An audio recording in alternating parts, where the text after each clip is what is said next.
Hello and welcome to another episode of the Roasted and Barreled Review.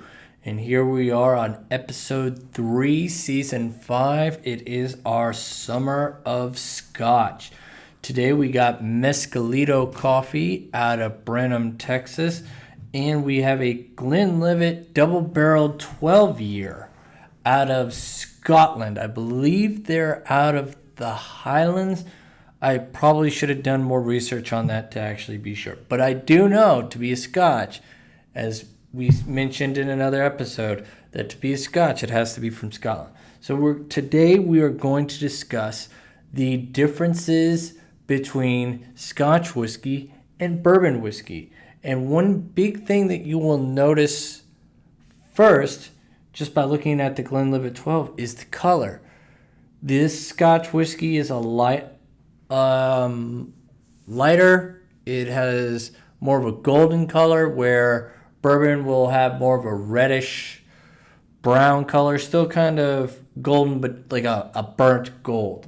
And this is because of the charring of the barrels and the wet and the season. The barrel char is what gives the whiskey its flavor, and I believe Scotch whiskeys and definitely bourbon whiskeys use charred barrels, but the bourbon whiskey barrels are freshly charred, where the Scotch whiskey barrels may be reused. And with bourbon whiskey, you're in Kentucky, so your climate's going to vary a lot more wildly, causing that barrel to contract and expand through as it gets colder and hotter. And so that's definitely having an effect on the whiskey itself. Whereas in Scotland, the temperatures are a little bit... They vary, but they don't get into the extremes. I think you're getting coldest 32 degrees Fahrenheit, America units, to maybe 53 degrees Fahrenheit on the highest. It doesn't get too hot. In Kentucky, it can dip down to below freezing, around 25 degrees to about 88 degrees in its hottest. The next thing is the blending. With Scotch, a single malt will come from a single distillery. If it's not single malt, it'll come from multiple distilleries. Same with single grain and multi-grain. And with bourbon, you don't see that as much openly, but it is becoming more and more popular, and it makes sense. The recipes are made for a mash tub that carries a certain amount of liquid, and you want to keep that consistency, so once you get a good recipe, you're going to keep it. But you may not, like with these barrels taking years and years to age, you may not have enough space for all your barrels. And what became, as bourbon started to grow, or as people wanted to get into the bourbon business, they would buy the excess barrels. I know Barton did a lot of it. I think Jim Beam did a lot of it. Heaven Hill did some of it. And, like, you got some really, really good whiskeys out of there. And you're wondering, well, why didn't they just sell it? Because, I mean, when you have a product, you got to have some consistency. And so you may not be able to offer a really good batch, because people will be disappointed and be turned off if it's not that good every time. Whereas if you have a consistent flavor, people know what they're getting, and that's what they're going to want to buy. So what you're also seeing now with bourbon is you are seeing the growth of distillate makers. The biggest one being MGP out of Indiana. I don't have the acronym right. It's something grain products, maybe Miller Grain Products, but they will make the distillate for you to barrel, and then you take it off them. And Bardstown Bourbon Company is getting into that, and while they're not into it, they definitely helped with the process. The guys who started Wilderness Trail also did that. We reviewed them a few seasons ago. So that's another difference there. It's becoming less and less of multiple distillers becoming involved because like demand's just so high. You need every piece of juice that you can get.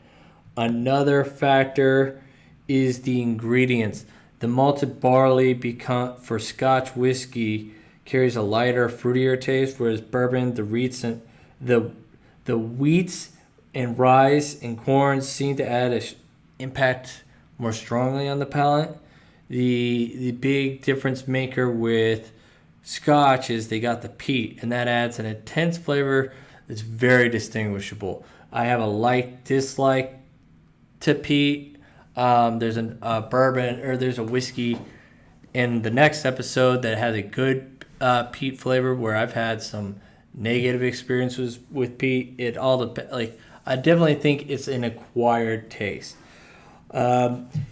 Given my experience so far, the Scotch seems to be more of a mystery, a variable. Like, there's just, you can definitely be able to describe the differences in Scotch because it varies so much as opposed to bourbons where it may not. But as soon as you drink enough of it, you can kind of get a good idea of what you like and don't like. So, anyways, on to the review.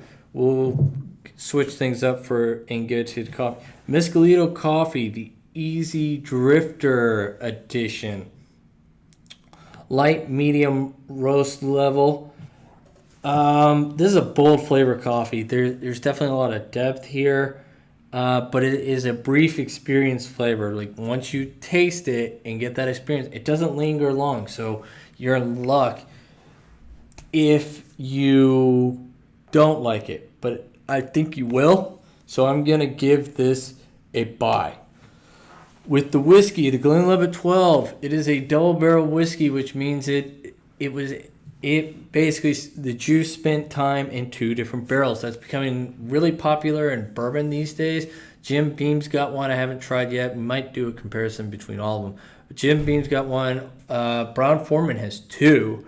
They have Old Forester and they have Woodford. And then Heaven Hill has one. I'm not sure if Maker's Mark or Four Roses or Wild Turkey are going to get on that trend, but I wouldn't be surprised. So the Glenlivet 12 has a light taste of pear and apple. I'd say this is like the LaCroix of whiskey. You get a brief flavor and then it's gone. But unlike this, unlike the Mescalito, this one just... It's barely there. It's almost like drinking water, but you're not drinking water. I gotta say, deny this one. It's more than $40, and I don't think you're gonna get a good value out of it, even though they're one of the big name whiskey distillers of Scotland. This just was not for me. But mixing the two, the Mescalito with the Glenlivet 12, is surprisingly good. The Mescalito is carrying the Glenlivet, but still the Glenlivet is making the Mescalito better. The fruity flavor is nice and not overbearing. The boldness of the coffee is tempered by the lightness of the whiskey. This may be a formula for future success. Like, I'm definitely loving the interaction between these two. Buy. If you happen to have Glenlivet just sitting around and you stop by Brenham, Texas and pick up this coffee, this works, and I do like it. So giving it a buy. All right, this is our episode for today. Hope you enjoyed it. Like and subscribe if you enjoyed it. And until next time, this was the Roasted and Barreled Review.